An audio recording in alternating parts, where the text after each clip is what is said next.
Les privations ont forcé les Guadeloupéens à faire preuve d'ingéniosité pour subvenir à leurs besoins nutritifs et matériels.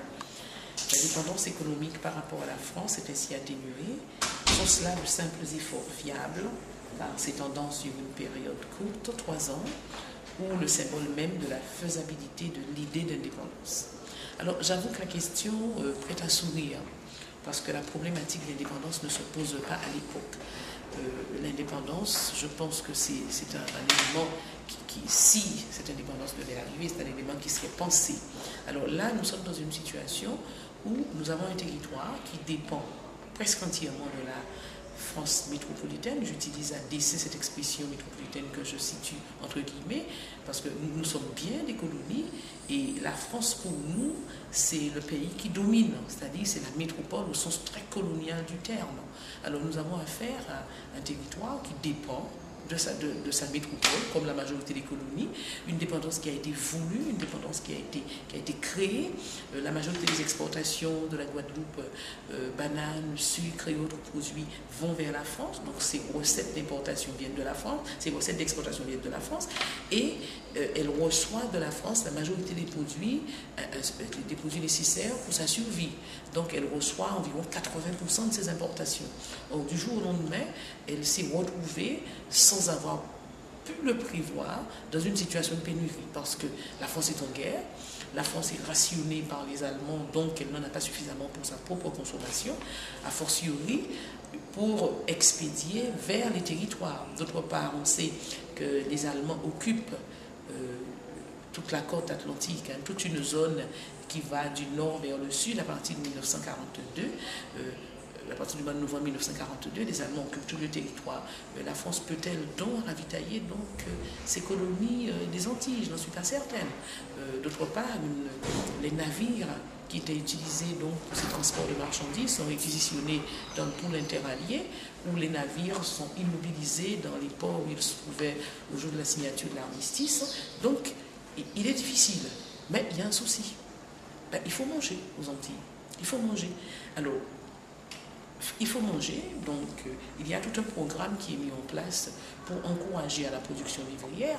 Mais là encore, quand on me dit que le gouverneur Saurin a fait preuve d'ingéniosité, moi j'ai envie de dire d'abord parce qu'il a fait le travail pour lequel on le payait, et d'autre part, moi j'ai envie de dire aussi que si la Guadeloupe a produit autant, c'est d'abord parce qu'il y a eu une prise de conscience guadeloupéenne. Parce que quand on prend le temps de regarder attentivement, savez-vous que ceux qui possèdent la plus grande partie de la terre, les béquets, par exemple, les blancs pays, qui ont des capitaux, qui ont des terres, quand le gouverneur leur demande de faire un acte de civisme et de consacrer un pourcentage de leurs terres aux cultures vivrières, savez-vous que beaucoup de béquets refusent? C'est très important. Ils préfèrent encore continuer à produire de la canne, donc du sucre, du rhum, tout en sachant qu'il y a des difficultés pour acheminer ces produits-là, soit vers l'Afrique du Nord, soit vers la France. Alors, leur problématique, c'est de dire, ces récoltes, on nous les avait déjà payées. Donc, ils préfèrent encore stocker le sucre qui en grande partie va couler. Ils préfèrent encore utiliser le rhum dans la production du carburant antillais, parce que ces produits ne peuvent pas quitter la Guadeloupe à cause du blocus que les Antilles subissent, mais à cause de certains problèmes sur lesquels nous n'allons pas insister aujourd'hui, plutôt que de produire des vivres qui seraient indispensables à la survie de la population. Donc, si il y a la Guadeloupe arrive à se redresser, les Guadeloupéens mangent, c'est parce qu'il y a d'abord un effort guadeloupéen. Et puis, il est important aussi que vous, jeunes, vous compreniez quelque chose. Le système colonial européen a souvent cherché à couper les Antilles françaises de leur contexte caribéen. Mais notre contexte naturel, c'est ce contexte caribéen. C'est donc tout naturellement que pour notre ravitaillement, nous nous tournons vers le contexte guadeloupéen qui est notre espace naturel, qui est notre matrice. Et pour l'opposition à Vichy, c'est tout naturellement que les dissidents se rendent vers un territoire anglais, mais c'est tout naturellement aussi que les relations économiques sont nouées avec d'autres pays de la Caraïbe, avec le Venezuela par exemple, avec le Brésil, avec le puissant voisin états-unien, on oublie de le préciser, qui est aussi concerné par le vaste espace caribéen dans sa partie sud. Donc c'est tout naturellement que nous nous resituons dans un contexte guadeloupéen pour notre survie. Donc, C'est la raison pour laquelle je dis que, alors vous me demandez, est-ce que c'est la faisabilité de l'idée d'indépendance?